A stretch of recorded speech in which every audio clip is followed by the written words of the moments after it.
Good morning, good morning, good morning. Ohio gozaimasu. I am Mr. Humphreys, the author of The Girl Who Rode the Ocean. Thank you so much for reading my book in your school in Japan and for sending me some really good questions about the book. This actually is a special message because I just decided to start a whole new YouTube channel for my school's Q&A sessions, and I decided to do it through live recording. So this is now me speaking live to the internet.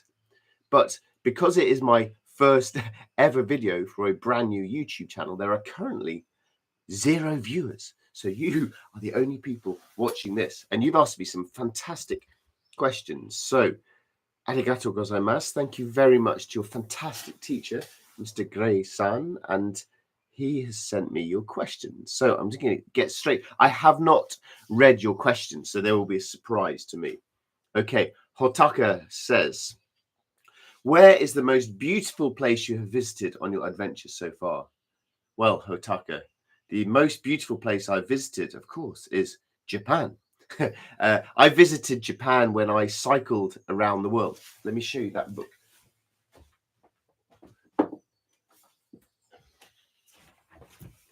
I cycled around the world for 4 years on a bike, and I wrote a book about it called The Boy Who Biked the World.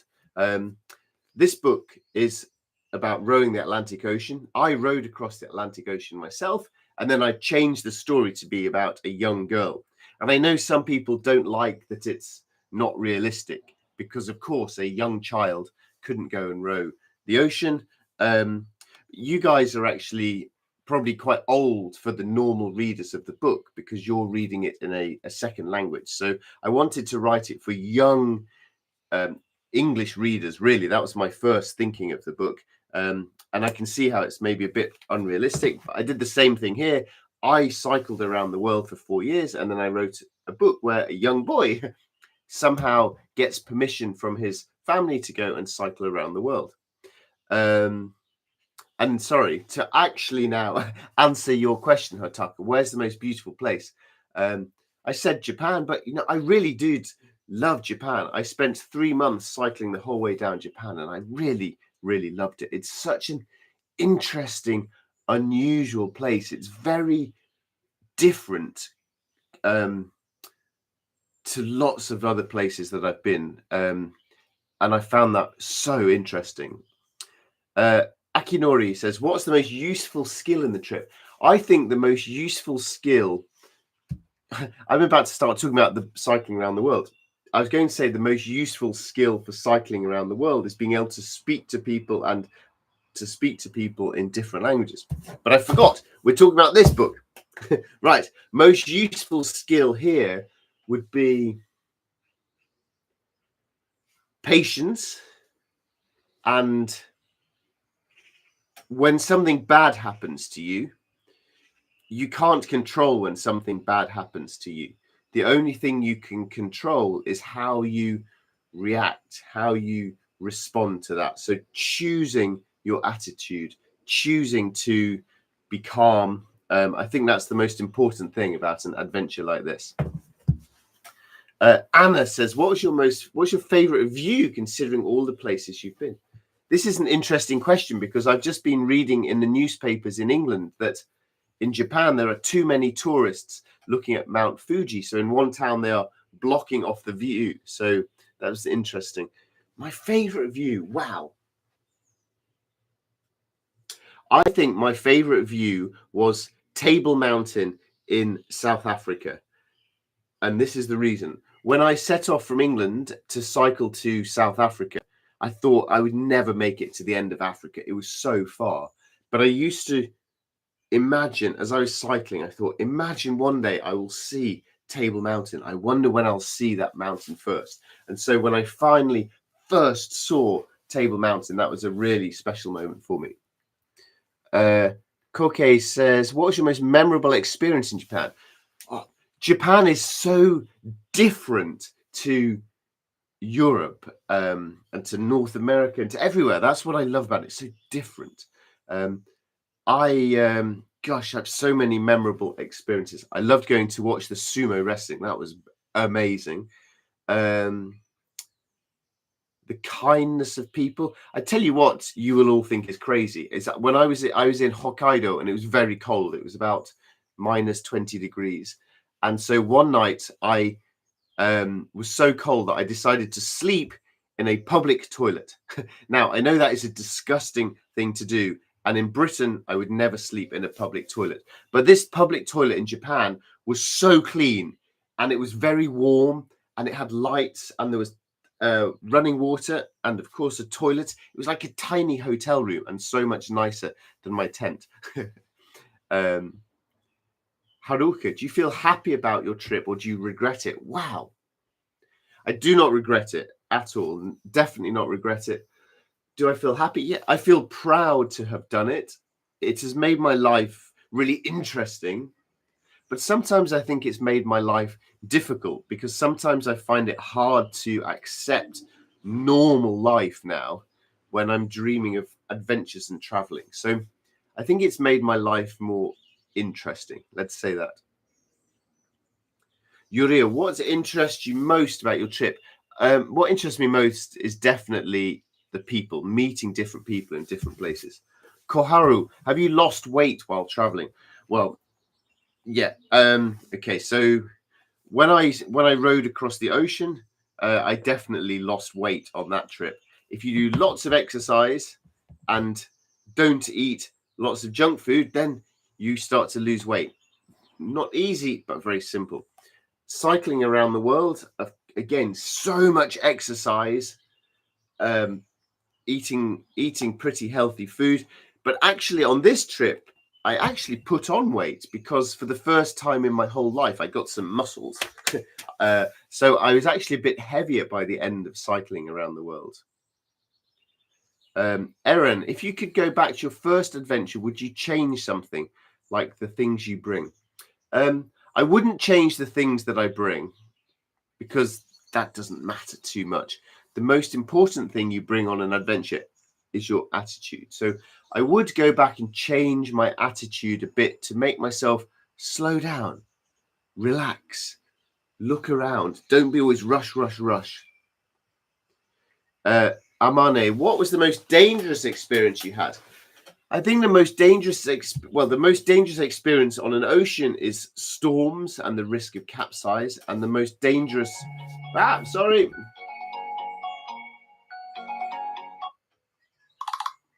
Sorry.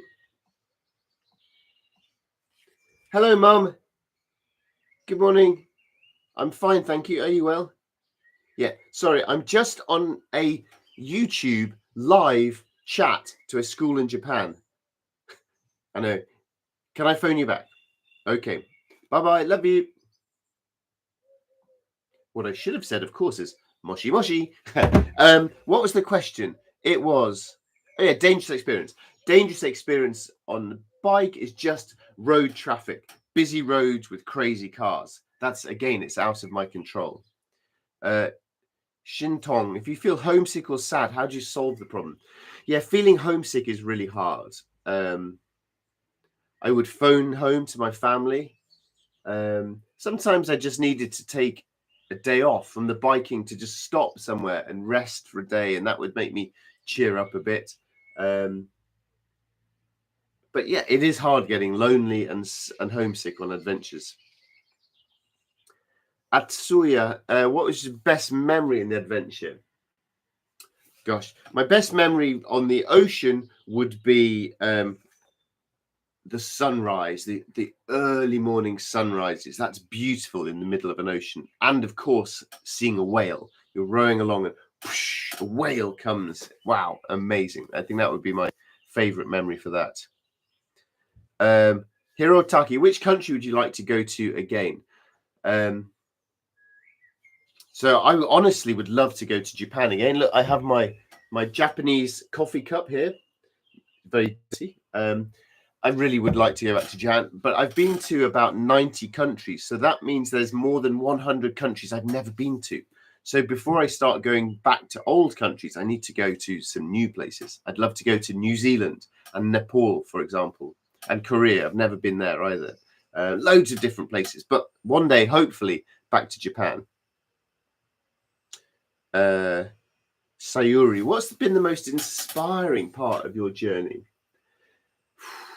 I think on both my journeys would be the nature, the wildness, the simple life. So, at home, phones all the time, like then, beep, beep, beep, all this phones, emails, internet life. But out on the adventures, it's just nature, slow, simple. And I really, really appreciate that. Mingran, what kind of belief keeps you going? What keeps me going is thinking of two things. One, I think of how I will feel if I quit.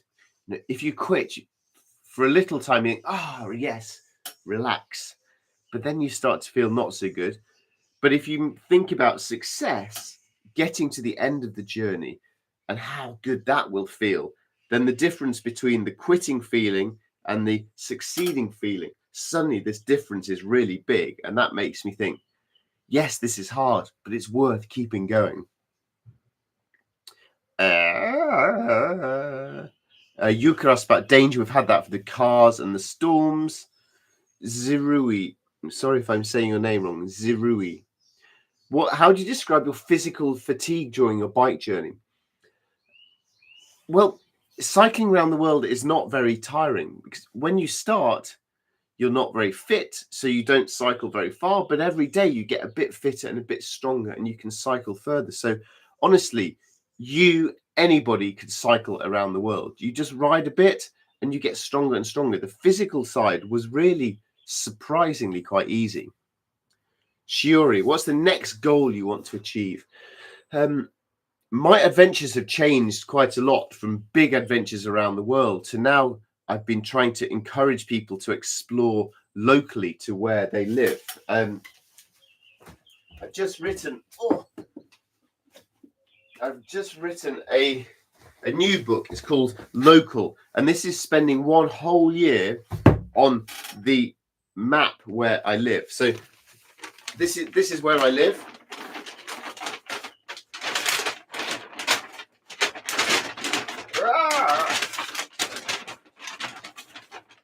This isn't going very well. Here we go.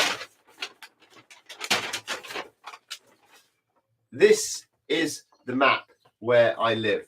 It measures 20 kilometers by 20 kilometers. And I spent one whole year only exploring close to home, seeing if I could find nature and adventure and interesting places really close to home. And actually, that would be, I think, such an interesting thing for you guys to do, is to buy the map of your town and to look for places you have never been. I think within 1 kilometer of your school, there will be streets you have never been to, maybe a park you've never visited. So exploring locally is my new mission. Mari, hardest thing of my adventure would be the missing friends and family and the loneliness. And Hinako asks, what's the most memorable impact failure in your life? And how did that failure change your life? Wow. That's a good... I never really think about my failures. I just sort of forget about them and then start a new thing. Because if you succeed at everything, then it doesn't mean you're amazing. It means that what you're doing is a bit easy. So I don't really think about my failures. I just try my best. I try and enjoy something. If it doesn't work out, I start something new and try that one. So yeah, that's more how I tend to think about my life. Well, thank you for being my first ever YouTube live video. There's actually one person watching this now. Hello, the one person watching this. Oh, they've gone. The one person has gone. I'm speaking in silence to myself. I think it's time to end. Thank you so much for reading my book. Good luck with your own adventures and good luck exploring your hometown. I'd love to hear how you get on with that. Arigato gozaimasu. Have a nice day. Bye-bye.